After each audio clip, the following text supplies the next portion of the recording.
Hi, it's Sherri from A Quilting Life, and I'm here today for our monthly A Quilting Life planner and workbook video. I'm so excited about today's video. I've done quite a bit of preparation actually. I got some really great questions, and that led me to do some little bit of note taking so I can answer those for you.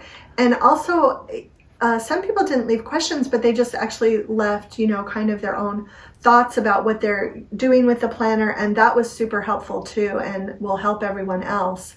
So if you want to go back to last month's video and read some of the comments, there are just some really great ideas in there. But anyway, we're going to get started, and got quite a bit planned for today, and so here we go. Okay, the first thing I wanted to talk about was the tabs.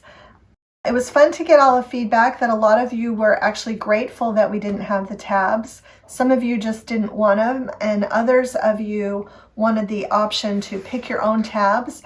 And some of you even mentioned that you might only put the tab in temporarily and then move it. And that is so true. I actually changed out my January tab. I kind of went a little tab crazy on the other day, and I found these cute polka dot ones and some colors that I like better. So I took off I actually have it right here, the original one that I had for January, just kind of like the aqua better, changed it out. So yeah, go ahead and change out the tabs and use them as you like. I'm glad that we had that in our discussion.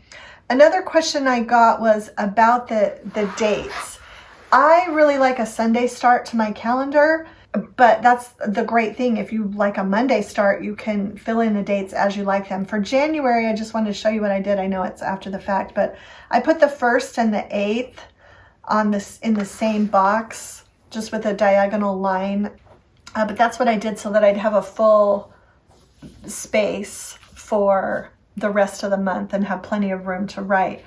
For February, I just want to show you, I did, there are only 28 days in February, so I just started it, Tuesday the 1st, like that. Okay, so that's it for the tabs and the dates. So for February is all about lists. And the first part of the February kind of section is current works in progress. I started working on this the other day, and a couple of these actually last year would have been found on a different list. They would have been found on my long-term works and projects, but I really want to get them done this year. So I've got my village quilt, I've got my on the plus side, I've got my sampler spree, my honey bun blocks, which by the way, I get a lot of emails about those and I haven't been able to work on them yet, but they're here. And then my Quilting Life block of the month. So these are kind of my current bigger works in progress. Don't forget, you also have space for, there's space for a ton of them, but you can also put something on your long-term works in progress. I'm actually getting ready to start some new ones. I put my double wedding ring quilt on my bucket list, but as soon as I make that first block, I'm actually going to move it over here because I feel like this is going to be, I'm going to be working on this for quite a while. But feel free to, I'm still kind of going over my notes and deciding exactly what my long-term projects are going to be, since like I said, I did move a couple of those over to work on them and get them finished this year. I also want to point out that at the back of the book, this is kind of where, the workhorse pages, I guess I should call them, but where you can take one of these current works in progress that is on this page and put it back here. And this actually is great for long-term works in progress as well. I probably actually won't move my village or on the plus side or even my sampler spree back there because they're pretty close to I'm past the halfway point on all of these. And so I'm probably going to, and I kind of know what I'm doing. I have notes included in the little bins where they are. So I'm probably not going to move these back there.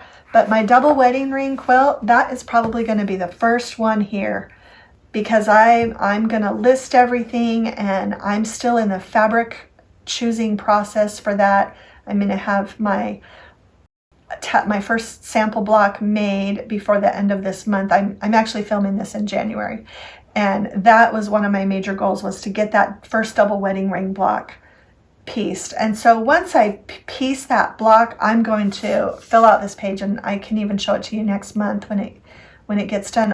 But just to let you know, these project planner pages aren't really included in any of the 12 sections that we'll be going over. So feel free to start working on these now. And there is a kind of an example page that we put at the beginning for you. And like I said, I'm gonna get mine filled out soon with that double wedding ring project.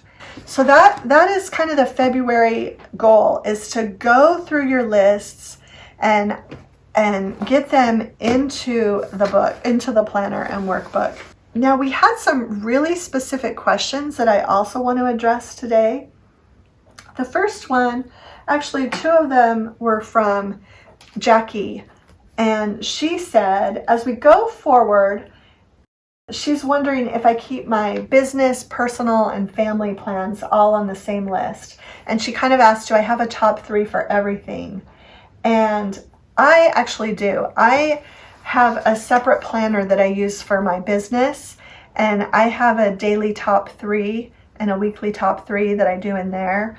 But this is just for my quilting.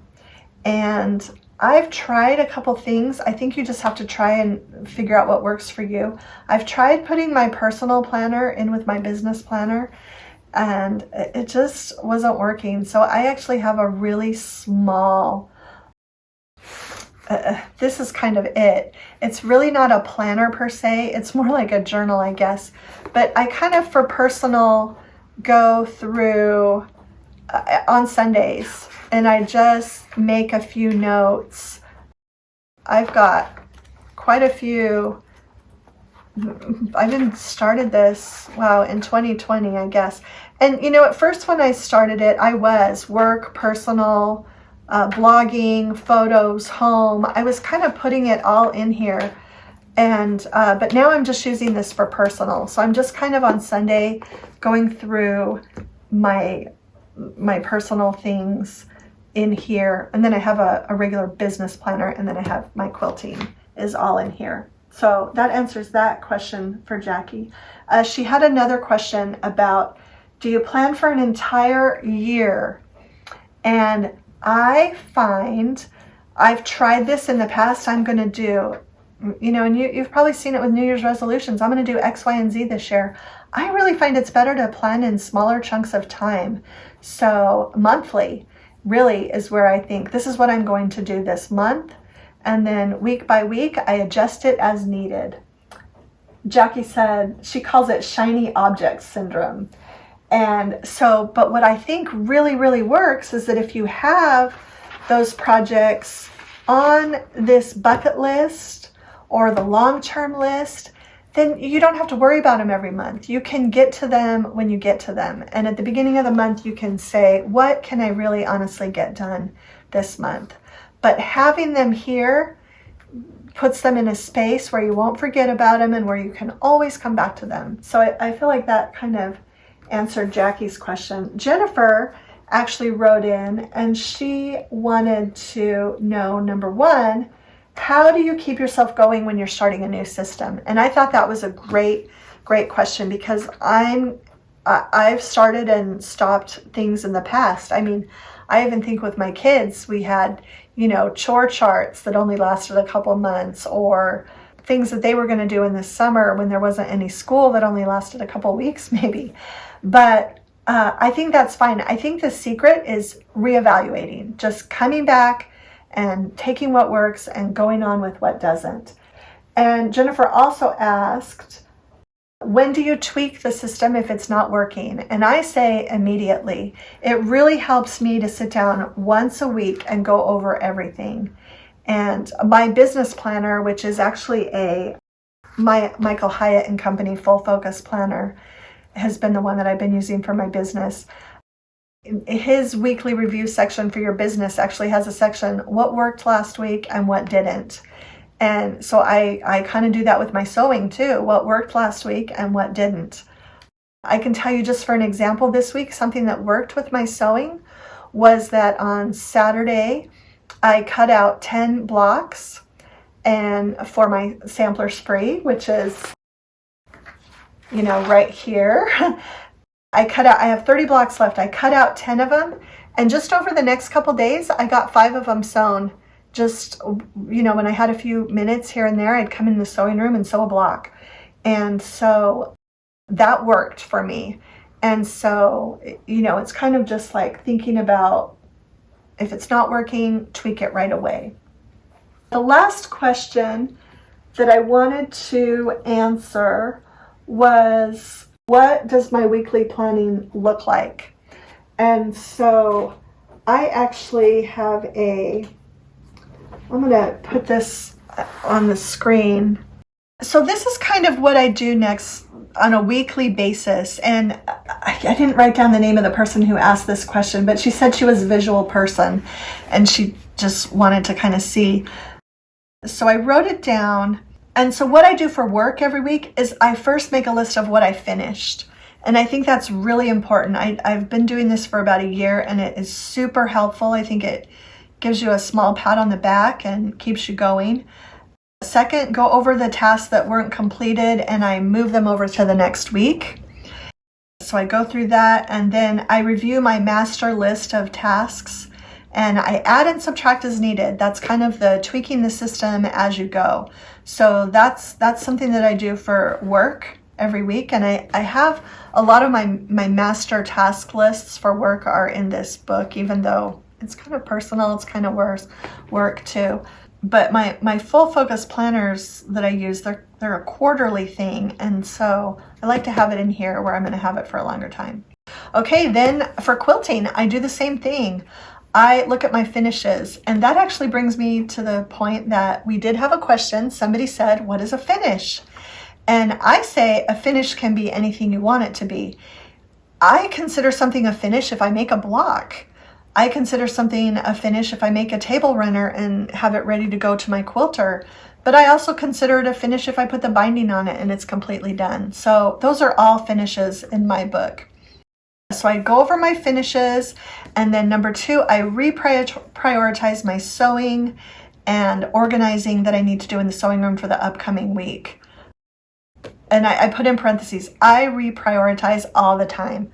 I'm constantly adjusting, you know, something comes up, a family member gets sick, you have to change your schedule, and it's all different. So constantly reprioritizing. And then number 3, I'm reviewing my works in progress projects, and I add and subtract as needed.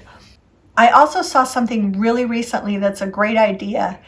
You could, once you have this all filled in your planner, just get a little post-it note and write on it the top 3 that you think you want to work on, and have that note just available. Or you could star or highlight, or they have even, you know, little post-it tabs that you could put on them.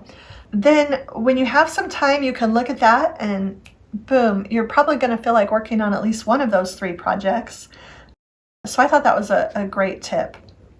And then finally, I do the same thing for my home, finishes in the home. You know, did I get that closet organized, or did I get that drawer cleaned out that I wanted to do? And the same thing, I go over the tasks not completed, move them to the next week. I move a lot of things. I'm just going to tell you, I move a lot of things that don't get done, and maybe they take a month, but if I keep moving them enough, they finally get done. And then number 3, I do my menu planning. So that's just kind of what I do on a weekly basis. And I just wanted to really stress that I really feel like in every category, finishes, that's number 1. Even if you just got 3 quilt blocks made, you know, remind yourself of that, and it really does keep you going. Okay, so I think that's about it for today. I just wanted to close with 2 more things. One of them is a quote from James Clear, and he's the author of Atomic Habits, which is a really great book. If you haven't read it, I really highly recommend it. something he says in there is that you don't rise to the level of your goals, you fall to the level of your systems. And so he talks a lot about building the system. And that's what I feel like we can do with our quilting. And that's why I created the planner for myself, actually, to help me get that system in place. And as we talked about a lot today, just really weekly review is a really important part of the system for quilting and for life in general.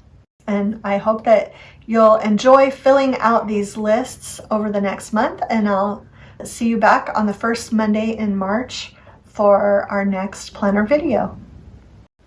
Okay, that's it for our February video. I hope that these monthly videos will keep you on track. I know, it's so easy to start something and then decide it's not working and kind of put it away, but I think that by kind of having a monthly check-in with these videos, it can inspire all of us to just keep tweaking our systems and making sure that they're working for us. So I hope you'll enjoy these videos. And again, questions, comments, please leave them here on the video comment section or on the blog post from today's video.